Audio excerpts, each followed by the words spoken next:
Hi friends, ಎಲ್ಲರಿಗೂ ನಮಸ್ಕಾರ. ಬನ್ನಿ ಫ್ರೆಂಡ್ಸ್, ಗೌರಿಶಂಕರ ಸೀರಿಯಲ್ನ ಇವತ್ತಿನ ಸಂಚಿಕೆಯಲ್ಲಿ ಏನಾಗ್ತಿದೆ ಅಂತ ನೋಡ್ಕೊಬರೋಣ. ಅದಕ್ಕೂ ಮುಂಚೆ ಯಾರೆಲ್ಲ ನನ್ನ ವಿಡಿಯೋ ನೋಡ್ತಾ ಇದ್ದೀರಾ ಫ್ರೆಂಡ್ಸ್, ಪುಟ್ಟದೊಂದು ಲೈಕ್ ಮಾಡಿ, ಹಾಗೆ ಸಬ್ಸ್ಕ್ರೈಬ್ ಆಗೋದನ್ನು ಮರಿಬೇಡಿ. ಬನ್ನಿ ಸ್ಟಾರ್ಟ್ ಮಾಡೋಣ.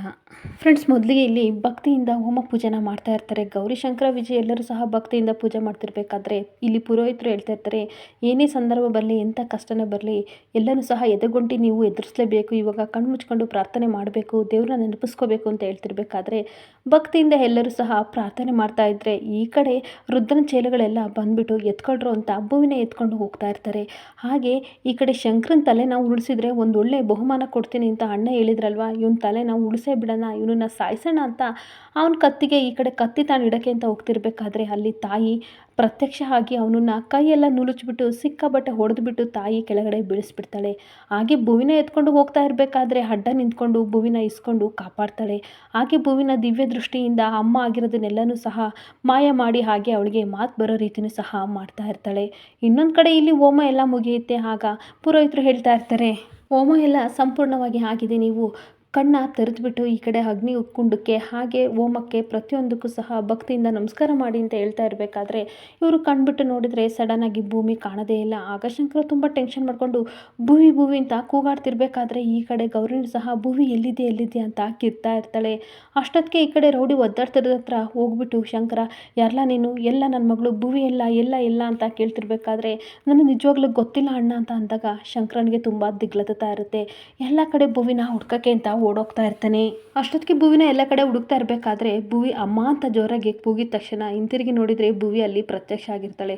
ಭೂವಿನ ನೋಡಿ ಓಡೋಡಿ ವಿಜಿ, ಶಂಕರ, ಗೌರಿ ಎಲ್ಲರೂ ಸಹ ಓಡೋಡಿ ಬಂದು ಹಗ್ ಮಾಡ್ಕೋತಾರೆ. ಈ ಕಡೆ ಗೌರಿ ಸಿಕ್ಕಾಬಟ್ಟೆ ಹಗ್ ಮಾಡ್ಕೊಂಡು ಮುತ್ತು ಕೊಡ್ತಾ ಇರಬೇಕಾದ್ರೆ ಈ ಕಡೆ ಶಂಕರನಿಗೂ ವಿಜಯನಿಗೂ ತುಂಬ ಖುಷಿ ಆಗ್ತಾ ಇರುತ್ತೆ. ಆಗ ಅರ್ಚಕರು ಹೇಳ್ತಾ ಇರ್ತಾರೆ, ನೀವು ಮಾಡಿರೋ ಪೂಜೆ ಸಂಪೂರ್ಣವಾಗಿ ದೇವಿಗೆ ಇಷ್ಟ ಆಗಿದೆ, ಈಗ ಫಲತಾಂಬೂಲನ ಮುತ್ತೈದೆಗೆ ಕೊಡ್ತಾ ಇದ್ದೀನಿ, ಬನ್ನಿ ತಗೊಳ್ಳಿ ಅಂತ ಗೌರಿಗೆ ಕೊಡ್ತಾ ಇರ್ತಾರೆ.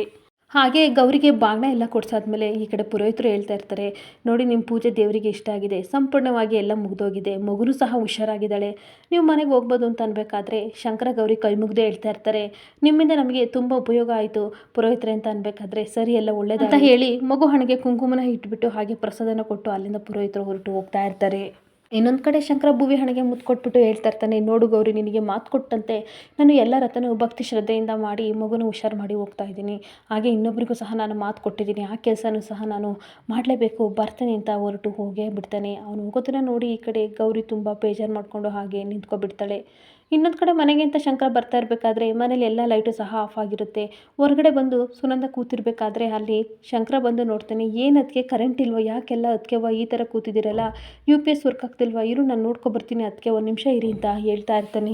ಈ ಕಡೆ ಲೈಟ್ ಆನ್ ಮಾಡಿ ನೋಡಿದಾಗ ಅಲ್ಲೇ ಅದಕ್ಕೆವ ಲೈಟ್ ಇದೆ, ಯಾಕೆಲ್ಲ ಕತ್ತಲು ಕೂತಿದ್ದೀರ, ಏನಾಯಿತು ಅಂದಾಗ ಶಂಕರ, ನೀನು ಅವತ್ತು ಹೋದೆಲ್ಲ, ಅವತ್ತಿಂದಲೂ ಸಹ ಮನೇಲಿ ಲೈಟೇ ಹಾಕಿಲ್ಲ ಅಂದಾಗ ಏನಾಯಿತು ಅಂತ ಅನಾಹುತ, ಏನಾಯಿತು ಅದಕ್ಕೆವ ಅಂತ ಅನ್ಬೇಕಾದ್ರೆ ಈ ಕಡೆ ಬೆಳದಿಂಗ್ಳು ನೋಡಿದರೆ ಎಲ್ಲರ ಮನಸ್ಸಿಗೂ ತುಂಬ ಬೇಜಾರಾಗುತ್ತೆ. ಅದಕ್ಕೋಸ್ಕರ ಅವರಿಬ್ಬರು ಎದ್ದೇ ಇಲ್ಲ, ಅದಕ್ಕೆ ನಾನು ಈ ಥರ ಲೈಟೆಲ್ಲ ಆಫ್ ಮಾಡಿದ್ದೀನಿ ಅಂತ ಹೇಳ್ತಾ ಇರ್ತಾಳೆ. ಹಾಗೆ ಮತ್ತೆ ಶಂಕರ ಹೇಳ್ತಾ ಇರ್ತಾನೆ, ನಾನು ಮದುವೆನ ಮುಂದಕ್ಕೆ ಹಾಕಿದೆ ಅಂತ ಅವನು ಗಂಗನು ತುಂಬ ಶಾನೆ ಬೇಜಾರು ಮಾಡ್ಕೊಂಡಾರೆ ಅಲ್ವಾ ಅದಕ್ಕೆವ ಅಂತ ಅನ್ಬೇಕಾದ್ರೆ, ಕೇಳ್ತಿಯಲ್ಲ ಶಂಕರ, ತುಂಬ ಶಾನೆ ಬೇಜಾರು ಮಾಡ್ಕೊಂಡಿದ್ದಾರೆ. ಈ ಕಡೆ ಅತ್ತೆವಂತೂ ಒಂದು ಲೋಟ ನೀರು ಕುಡ್ದಿಲ್ಲ, ಗಂಗನೂ ಸಹ ರೂಮಿಂದ ಆಚೆ ಬಂದಿಲ್ಲ ಅಂತ ಹೇಳ್ತಾ ಇರಬೇಕಾದ್ರೆ ನೀವು ಊಟ ಮಾಡಿದ್ರಾ ಅಂತ ಕೇಳ್ತಾ ಇರ್ತಾನೆ. ಮನೆಯವರೆಲ್ಲ ಒಂದು ಗ್ಲಾಸ್ ನೀರು ಕುಡ್ದಿಲ್ಲ ಅಂದಮೇಲೆ ನಾನೇ ಊಟ ಮಾಡೋಕ್ಕಾಗುತ್ತೆ ಶಂಕರ ಅಂತ ಸುನಂದ ಹೇಳ್ತಿರ್ಬೇಕಾದ್ರೆ, ನೀವು ಬೇಜಾರು ಮಾಡ್ಕೋಬೇಡಿ, ನಾನು ಬಂದಿದ್ದೀನಲ್ವಾ, ನೀವು ಹೋಗ್ಬಿಟ್ಟು ಇವಾಗ ಎಲ್ಲರನ್ನೂ ಸಹ ಊಟಕ್ಕೆ ಕರ್ಕೊಬರ್ತೀನಿ, ನೀವು ಹೋಗಿ ಊಟನ ರೆಡಿ ಮಾಡಿ ಅಂತ ಈ ಕಡೆ ಅದಕ್ಕೆ ಅವನಿಗೆ ಹೇಳ್ತಾ ಇರ್ತಾನೆ.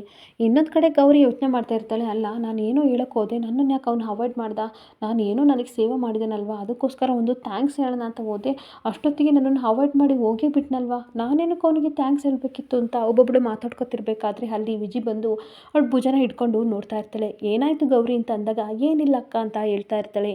ಏನಿಲ್ಲ ಅಂತ ಹೇಳಿದ್ರಳೆ ಏನೋ ಇದೆ ಅಂತ ನನಗೆ ತುಂಬ ಚೆನ್ನಾಗಿ ಗೊತ್ತು, ಇಷ್ಟಿನ ದಿನ ಭುವಿಗೆ ಹುಷಾರಿಲ್ಲ ಅಂತ ಟೆನ್ಷನಲ್ಲಿ ಇವಾಗ ಟೆನ್ಷನಿಂದ ದೂರ ಆಗಿದೆಯಾ, ಹಾಗೆ ಇನ್ನೇನು ಸಮಸ್ಯೆ ಇಲ್ಲ, ಹೆಂಗೋ ದೇವ್ರ ದಯದಿಂದವ, ಹಾಗೆ ಶಂಕರವ್ರ ಸಹಾಯದಿಂದ ಭುವಿ ಹುಷಾರಾಗಿದ್ದಾಳೆ, ಆಫೀಸಲ್ಲಿ ಏನಾದರೂ ಟೆನ್ಷನ್ ಇದೆಯಾ ಅಂತ ಕೇಳ್ತಾ ಇರ್ತಾಳೆ.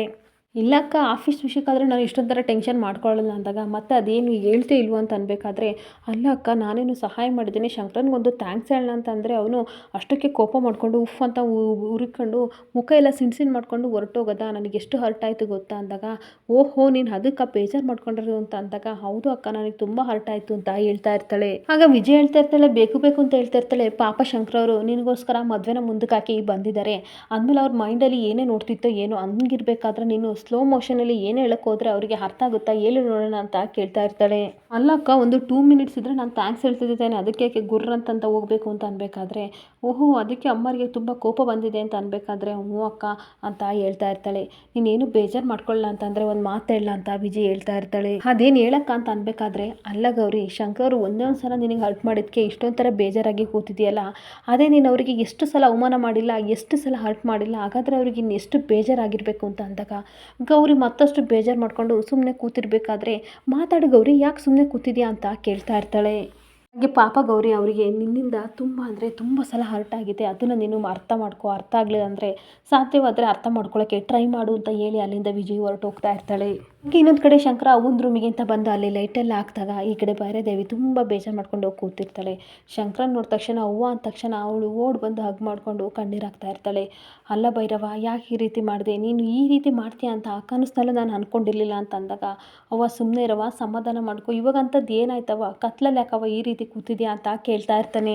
ಇನ್ನೇನಪ್ಪ, ಮನೆ ಹೆಣ್ಮಗಳನ್ನ ಕತ್ಲಿಗೆ ತಳ್ಳಿ ಈ ಥರ ಹೋಗಿದೆಯಲ್ಲ, ಬೇಜಾರಾಗ್ದಲೇ ಇರುತ್ತಾ? ಮದುವೆ ಅನ್ನೋದು ಎಲ್ಲರ ಲೈಫಲ್ಲೂ ಎಷ್ಟು ಇಂಪಾರ್ಟೆಂಟು, ಹಾಗೆ ಎಷ್ಟು ಸಂಭ್ರಮ ಪಡೋ ವಿಷಯ, ಅಂಥವಳನ್ನ ನೀನು ಇವತ್ತು ದೂರ ಮಾಡಿ ಈ ಥರ ಹೋಗಿದೆಯಲ್ಲ, ಇನ್ನೇನು ಮತ್ತೆ ಅಂತ ಕಣ್ಣೀರು ಹಾಕ್ಕೊಂಡು ಈ ಕಡೆ ಭೈರದೇವಿ ಕೇಳ್ತಾ ಇರ್ತಾಳೆ.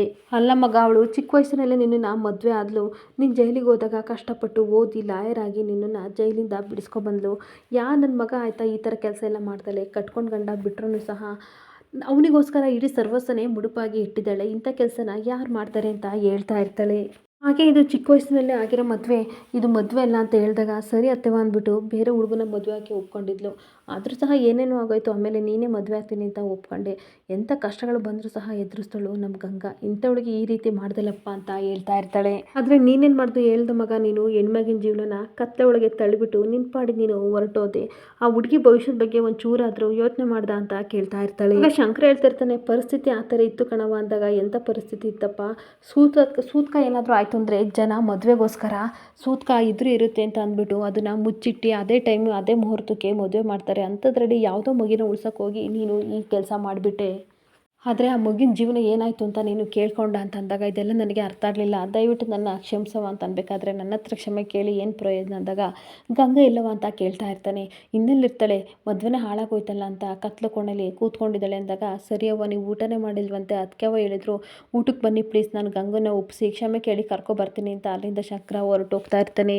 ಹಾಗೆ ಇನ್ನೊಂದು ಕಡೆ ಮೂವಿ ಡ್ರಾಯಿಂಗ್ ಬಿಡಿಸ್ತಿರ್ಬೇಕಾದ್ರೆ ಅಲ್ಲಿಗೆ ಗೌರಿ ಬರ್ತಾಳೆ. ನೀನು ಟಾಯ್ಸಲ್ಲೇ ಹೆಚ್ಚಿದ್ರು, ಟೈಮ್ ಆಯಿತು ಮಲ್ಕೊ ಅಂತ ಅಂದಾಗ, ನಾನು ಟಾಯ್ಸ್ನ ಯೂಸ್ ಮಾಡ್ತಿಲ್ಲ ಅಮ್ಮ, ಡ್ರಾಯಿಂಗ್ ಬಿಡಿಸ್ತಿದ್ದೀನಿ ಅಂದಾಗ, ಏನು ಪುಟ ನೀನು ಇವತ್ತು ಡ್ರಾಯಿಂಗ್ ಬಿಡಿಸಿದ್ಯಾ, ಏನು ಬಿಡಿಸಿದ್ಯಾ ನೋಡು ಅಂತ ಕೇಳಿದಾಗ, ಆ ಡ್ರಾಯಿಂಗ್ ನೋಡಿ ಅವಳಿಗೆ ತುಂಬ ಖುಷಿ ಆಗ್ತಿರುತ್ತೆ. ಅಷ್ಟೊತ್ತಿಗೆ ವಿಜಿ ಬರ್ತಾಳೆ. ವಿಜಿನೂ ಸಹ ಡ್ರಾಯಿಂಗ್ ನೋಡಿ, ಏನು ಪುಟ ಈ ರೀತಿ ಬಿಡಿಸಿದ್ಯಾ ಅಂತ ಅಂದಾಗ, ಯಾರಿಗೋಸ್ಕರ ಬಿಡಿಸಿದ್ಯಾ ಅಂತ ಅಂದಾಗ, ಇನ್ಯಾರಿಗೆ, ಯಾವಾಗಲೂ ನಮಗೆ ಸಹಾಯ ಮಾಡೋಕ್ಕೆ ಬರ್ತಾರಲ್ಲ ಡೆವಿಲ್ ಅಂಕಲ್ಗೋಸ್ಕರ ಚಿಕ್ಕ ಗಿಫ್ಟ್ ಕೊಡಬೇಕಂತ ಗ್ರೀಟಿಂಗ್ ಕಾರ್ಡ್ ಥರ ರೆಡಿ ಮಾಡ್ತಿದ್ದೀನಿ ಅಂತ ಅಂದಾಗ, ವಾವ್ ಸೂಪರಾಗಿದೆ, ನಿನ್ನ ಕ್ರಿಯೇಟಿವ್ ಮೈಂಡು ಆಗುತ್ತೆ, ಹಾಗೆ ಅವರಿಗೂ ಖುಷಿ ಆಗುತ್ತೆ ಇದನ್ನು ಕೊಡು ಅಂತ ವಿಜಿ ಹೇಳ್ತಾ ಇರ್ತಾಳೆ.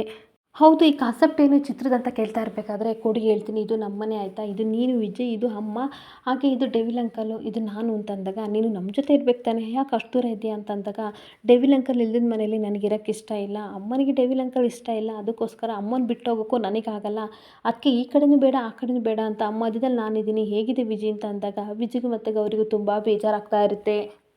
ಹಾಗೆ ಇನ್ನೊಂದು ಕಡೆ ಶಂಕರ ಗಂಗನ ನೋಡೋಕ್ಕೆ ಅಂತ ರೂಮಿಗೆ ಬಂದಾಗ ಅಲ್ಲೂ ಸಹ ಕತ್ಲೆ ಆಗಿರುತ್ತೆ. ಲೈಟ್ ಆಗಿಟ್ಬಿಟ್ಟು ಈ ಕಡೆ ಗಂಗನ ರೂಮೆಲ್ಲ ನೋಡ್ತಾ ಇದ್ರೆ ಇರೋ ಬೇರೆ ವಸ್ತುನೆಲ್ಲ ಬಿಸಾಕಿರ್ತಾಳೆ. ಗಂಗಾ ಅಂತ ಕೂಗಿದಾಗ ತುಂಬ ಕೋಪ ಮಾಡ್ಕೊಂಡು ಎದ್ದುಬಿಟ್ಟು, ಇವಾಗಲಾದರೂ ಬಂದರೆ ಶಂಕರ ಅವರೇ, ಇವಾಗಲಾದರೂ ಯಾಕೆ ಬರೋಕ್ಕೆ ಹೋದ್ರಿ ಅಂತ ಅವ್ನ ಕಾಲರ್ ಹಿಡ್ಕೊಂಡು ಕೇಳ್ತಾ ಇರ್ತಾಳೆ.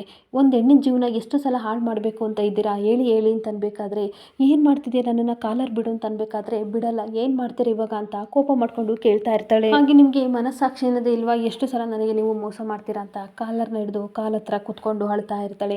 ಒಂದ್ಸಲ ಮದುವೆ ಆಗ್ತೀರಾ, ಚಿಕ್ಕ ವಯಸ್ಸಿನಲ್ವಾ ಆಗಿದ್ದು ಅಂತ ಬಿಟ್ಬಿಡ್ತೀರಾ, ಇನ್ನೊಂದ್ಸಲ ನಿಶ್ಚಿತಾರ್ಥವರೆಗೂ ಕರ್ಕೊಬರ್ತೀರಾ, ಅಲ್ಲೂ ಇನ್ನೊಂದೇನೋ ಆಗೇ ಬಿಡುತ್ತೆ. ಅಷ್ಟೊತ್ತಿಗೆ ಕತೆಲೆ ಟ್ವಿಸ್ಟ್ ಕೊಡ್ತೀರಾ, ಇನ್ಯಾವನ್ನ ಕರ್ಕೊಬರ್ತೀರಾ, ಅವನಾದ್ರೂ ಮದುವೆ ಆಗಿ ಚೆನ್ನಾಗಿರೋಣ ಅಂತ ಅಂದ್ಕೊಂಡ್ರೆ ಊರವ್ರಿಗೆಲ್ಲ ಸಹ ನನಗೂ ನಿಮಗೂ ಏನೋ ಕಳ ಸಂಬಂಧ ಇದೆ ಅಂತ ಹಬ್ಬಿಸ್ಬಿಟ್ರು. ಕೊನೆಗೆ ನಾನೇ ಮದುವೆ ಆಗ್ತೀನಿ ಅಂತ ಹೇಳಿದರೆ, ಹೆಂಗೋ ಅಂತೂ ಎಂಗೇಜ್ಮೆಂಟ್ ಆಯಿತು, ಇನ್ಮೇಲಾದರೂ ಚೆನ್ನಾಗಿರ್ತೀವಿ ಅಂತ ಖುಷಿಪಟ್ಟೆ, ಇನ್ನೇನು ಮದುವೆ ಆಗಬೇಕು, ಮಂಟಪಕ್ಕೆ ಹೋಗಬೇಕು, ಆವಾಗ ನಾನು ಮದುವೆ ಆಗಲ್ಲ ಅಂತ ಹೇಳಿ ಹೋದ್ರಲ್ಲ, ಹೇಳಿ ಯಾಕೆ ಈ ರೀತಿ ಮಾಡಿದ್ರಿ ಅಂತ ಅನ್ಬೇಕಾದ್ರೆ, ಹಾಗಲ್ಲ ಗಂಗಾ ಅಂತ ಹೇಳ್ತಿರ್ಬೇಕಾದ್ರೆ, ಇನ್ನೇಗೆ ಹೆಣ್ಮಕ್ಳು ಅಂತ ಅಂದರೆ ಬಿಟ್ಟು ಬಿದ್ದಿದ್ದಾರೆ ಅಂತ ಅಂದ್ಕೊಂಡಿದ್ದೀರಾ ಅಂತ ಕಣ್ಣೀರಾಗ್ತಾ ಇರ್ತಾಳೆ. ಹಾಗೆ ಮತ್ತೆ ಕಣ್ಣೀರು ಹಾಕೊಂಡು ಹೇಳ್ತಾ ಇರ್ತಾಳೆ, ನಾನು ಎಷ್ಟು ಅಂಗಲಾಚಿ ನಿಮ್ಮ ಹತ್ರ ಬೇಡಿದೆ ಈ ಮದುವೆ ಮುಂದಕ್ಕೆ ಹೋಗಬಾರ್ದು ಅಂತ. ನಾನು ಎಷ್ಟು ಸಲ ಹೇಳಿದೆ, ಆದರೂ ಸಹ ನೀವು ಸಲೀಸಾಗಿ ಬಂದುಬಿಟ್ಟು ಈ ಮದುವೆ ಆಗಲ್ಲ ಅಂತ ಎಷ್ಟು ಈಸಿಯಾಗಿ ಹೇಳ್ಬಿಟ್ರಿ ಶಂಕರ್ ಅವರೇ. ನನಗೆ ಹೆಂಗಾಗಬೇಕು, ನನ್ನ ಜೀವನ ಅಂತ ಅಂದರೆ ಆಟ ಆಡೋ ವಸ್ತು ಅಂತ ಅಂದ್ಕೊಂಡಿದ್ದೀರಾ? ಖಂಡಿತ ನೀವು ಹಾಗೆ ಅಲ್ವಾ ಅಂದ್ಕೊಂಡಿರೋದು ಅಂತ ಕೇಳ್ತಾ ಇರ್ತಾಳೆ. ಹಾಗೆ ಆಟ ಆಡೋ ವಸ್ತುನೂ ಸಹ ಜೋಪಾನವಾಗಿ ಮಾಡ್ತಾರೆ, ಆದರೆ ನೀವು ನನ್ನ ಜೀವನನ ಹಾಳು ಮಾಡಿಬಿಟ್ರಿ. ಕೆಲವೊಮ್ಮೆ ಕೊಲೆಗಾರನಿಗೂ ಸಹ ಕರುಣೆ ಅಂತ ಬರುತ್ತೆ, ಆದರೆ ನಿಮಗೆ ಮನಸ್ಸು ಮನುಷ್ಯತ್ವ ಏನೂ ಇಲ್ಲ. ನನಗೆ ಯಾಕೆ ಹಿಂಗೆ ಮಾಡಿದ್ರಿ ಅಂತ ತಲೆ ಕೆಚ್ಕೋಬೇಕಾದ್ರೆ ಗಂಗಾ ನನ್ನ ಮಾತು ಕೇಳು ಅಂತ ಹೇಳ್ತಾ ಇರ್ತಾನೆ. ನನ್ನ ಮುಟ್ಬೇಡಿ, ನನ್ನ ಹತ್ರನೂ ಸಹ ಬರಬೇಡಿ, ಮಾಡೋದೆಲ್ಲ ಮಾಡಿ ಇವಾಗ ಮಸ್ಕ ಹೊಡಿತಿದ್ದೀರಾ ಅಂತ ಬೈತಾ ಇರ್ತಾಳೆ. ಹಾಗೆ ಮತ್ತೆ ಹೇಳ್ತಾ ಇರ್ತಾನೆ, ಸ್ವಲ್ಪ ಸಮಾಧಾನ ಮಾಡ್ಕೋ ಆಯ್ತಾ, ನಾನು ಸ್ವಲ್ಪ ನೀರು ತೊಗೊಬರ್ತೀನಿ, ನೀರು ಕುಡಿದು ಸಮಾಧಾನ ಮಾಡ್ಕೊಂಡಾಗ, ಯಾರು ನೀರು ತರಬೇಡಿ, ಆಲ್ರೆಡಿ 7 ಕೆರೆ ನೀರನ್ನ ನೀವು ಕುಡಿಸಿದಿರಲ್ಲ, ಮತ್ತೆ ಒಂದು ನಾಟಕ ಮಾಡ್ತಾ ಇದ್ದೀರಾ ಅಂದಾಗ, ನೋಡು ನಿನಗೆ ಎಷ್ಟು ಶಾನೆ ಬೇಜಾರಾಗಿದೆ ಅಂತ ನನಗೆ ಗೊತ್ತು, ಅದಕ್ಕೋಸ್ಕರ ನೀನು ಈ ರೀತಿ ನಡ್ಕೊಳ್ಳೋದ್ರಲ್ಲಿ ತಪ್ಪೇನಿಲ್ಲ ಅಂತಲೂ ಗೊತ್ತು, ಸ್ವಲ್ಪ ಸಮಾಧಾನ ಮಾಡ್ಕೊಂಡಾಗ ಮತ್ತೆ ಒಂದು ನಾಟಕನ ಶುರು ಮಾಡಿದ್ದೀರಾ ಅಂತ ಕೇಳ್ತಾ ಇರ್ತಾಳೆ. ಇಲ್ಲಿಯೇ ಸಂಚಿಕೆ ಎಂಡ್ ಆಗ್ತಿದೆ. ಈ ವಿಡಿಯೋ ಇಷ್ಟ ಆದರೆ ಪುಟ್ಟದೊಂದು ಲೈಕ್ ಮಾಡಿ, ಫಾಲೋ ಮಾಡಿ. Thank you.